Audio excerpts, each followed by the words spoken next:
নবায়নযোগ্য জ্বালানি থেকে দেশে ১১০০ মেগাওয়াটের বেশি বিদ্যুৎ উৎপাদিত হয়, যার মধ্যে সৌরশক্তির অবদান প্রায় ৯৫০ মেগাওয়াট। গেল ৩ জুলাই অন্তর্বর্তী সরকারের নেয়া জাতীয় রুফটপ সোলার কর্মসূচির আওতায় ডিসেম্বরের মধ্যে আরও ৩,০০০ মেগাওয়াট বিদ্যুৎ উৎপাদনের লক্ষ্যমাত্রা নির্ধারণ করা হয়। আর এই কর্মসূচির আওতায় দেশের ৪৬,৬৫৪টি সরকারি ভবনের ছাদে বসানো হবে সোলার প্যানেল। ফলপ্রসূ হবে কিনা সেই শঙ্কা মাথায় নিয়েই বর্তমান সরকারের এমন উদ্যোগকে স্বাগত জানিয়েছে সিপিডি। রাজধানীর ধানমন্ডিতে নিজ কার্যালয়ে আয়োজিত সেমিনারে সংস্থাটির গবেষণা পরিচালক খন্দকার গোলাম মোয়াজ্জেম বলেন, তড়িঘড়ি করে প্রকল্প বাস্তবায়ন করতে যেয়ে এটি যেন আগের সরকারের নেয়া লোক দেখানো প্রকল্প না হয়, সেটি গুরুত্ব সহকারে দেখতে হবে।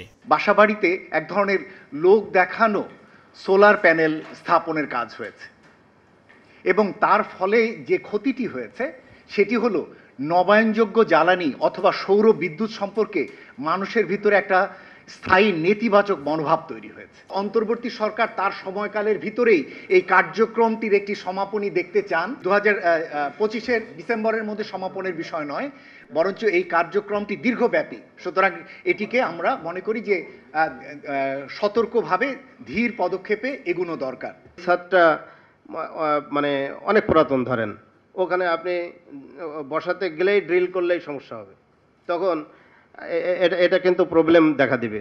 আমরা অলরেডি আমাদের নিজস্ব ক্ষেত্রে গিয়ে আমরা কিন্তু বুঝতেছি, আমরা যে 4টা নোয়া দিচ্ছি এখানে কিন্তু কিছু প্রবলেম আসতেছে। এদিকে রুফটপ সোলার প্রকল্প বাস্তবায়নে কি কি চ্যালেঞ্জ আছে তা ব্যাখ্যা দেন টেকসই ও নবায়নযোগ্য জ্বালানি উন্নয়ন কর্তৃপক্ষ শ্রেডার পরিচালক মুজিবুর রহমান। উপস্থিত বক্তারা বলেন, সফলতা পেতে হলে প্রয়োজন সমন্বিত পদক্ষেপ।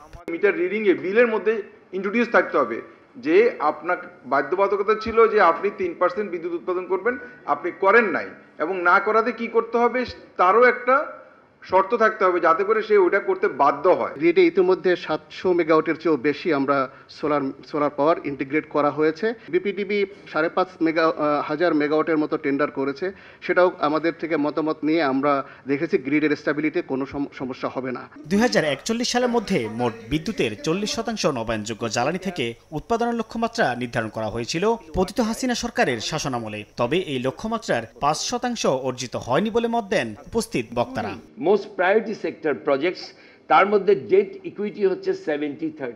সাইফুল ইসলাম, সময় সংবাদ, ঢাকা।